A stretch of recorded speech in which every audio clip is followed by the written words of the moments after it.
What is going on, everybody? It is early December. Nice day. It's about 4 degrees. I am gonna go pick up Patty. We got the truck packed up. We're gonna go for a little drive. See if we find anything cool. Maybe do a little fishing. Here we go.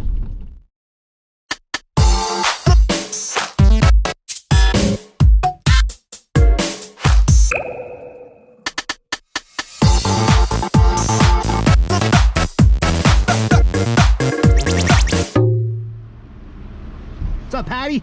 Oh, dude, I'm all messed up. Why? It's fucking drugs. You're on drugs? Drugs. I started looking for the elk, and next thing I know, I'm on the joint. I'm like, oh, fuck.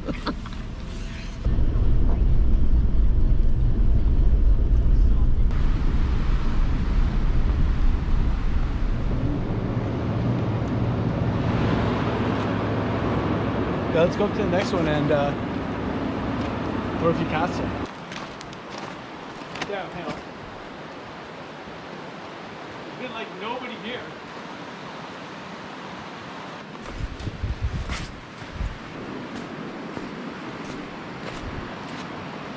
You gonna go up to the top there, Patty? Yeah, I'll go fish the tail out drop. Yeah. I'll walk up.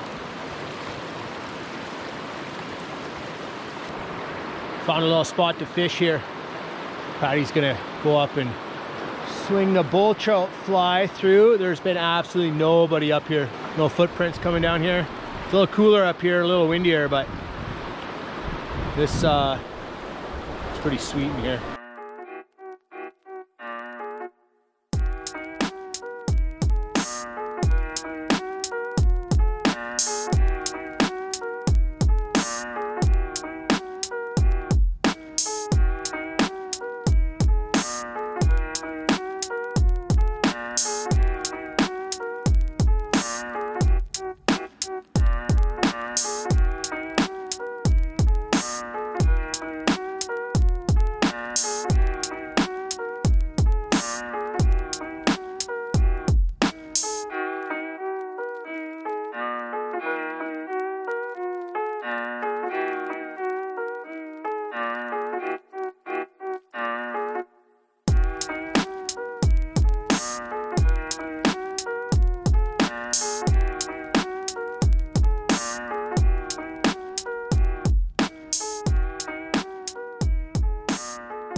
So this is a little cool spot that not a lot of people know about. This is Upper Elaho River, and what it is that there's a bunch of rocks that came down when they built this road. Yeah, this has been in like the early 60s, and what ended up happening was that a bunch of the rocks that they blew out of here, you can see here, that cliff face, the rocks blew out of there, came down into the river, and what it did was blocked fish access into the river, mainly for Chinooks that were coming up to spawn. And so what they did in 2017, Squamish Nation and the Squamish Watershed Society got the funding and organized all this, blast this rock out and make some passage for fish that were moving upstream. But it's a pretty neat project, not something that got a ton of press or coverage, but it's something that when you think about is the undertaking of this was huge.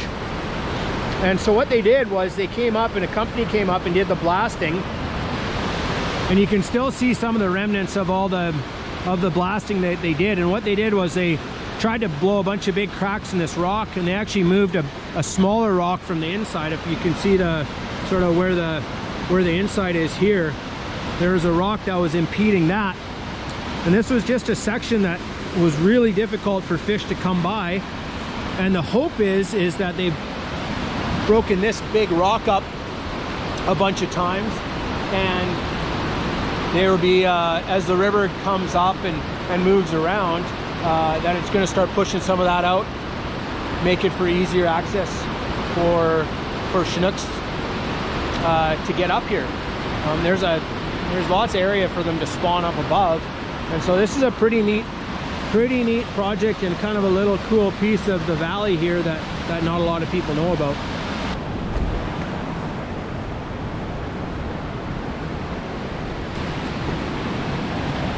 That shit.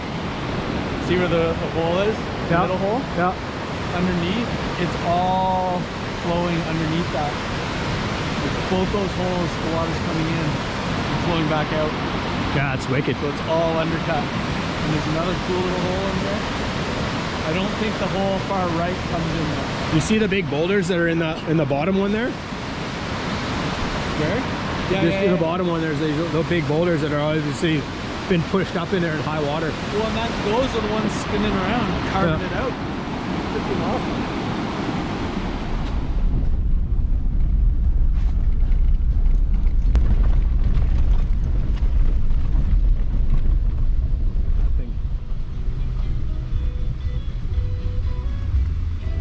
Nobody survived this one. This is crazy because this thing is burnt right down from the... It's burnt like literally from the riverbed to the alpine. Yeah. We're way high up on the Elaho now. Now we're into the burn that happened a bunch of years ago. Right down to the valley floor here. And this is part and parcel why we have had as many high water events over the last 4 years as we've had. So all the stuff that was holding water, holding soil, has just been absolutely scorched on both sides of the valley. Yeah, as far as we can see here on that, below that peak. You start talking about how global warming, shit getting hotter, and these big fire events mess up rivers.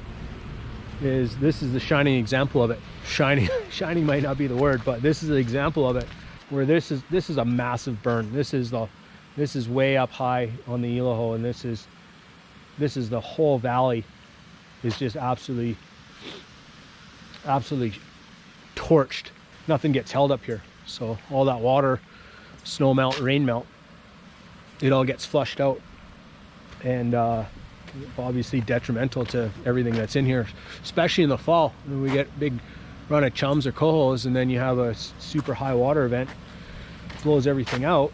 It's not good for all the spawn fish, and we've seen that here too. So pretty crazy to see how bad and how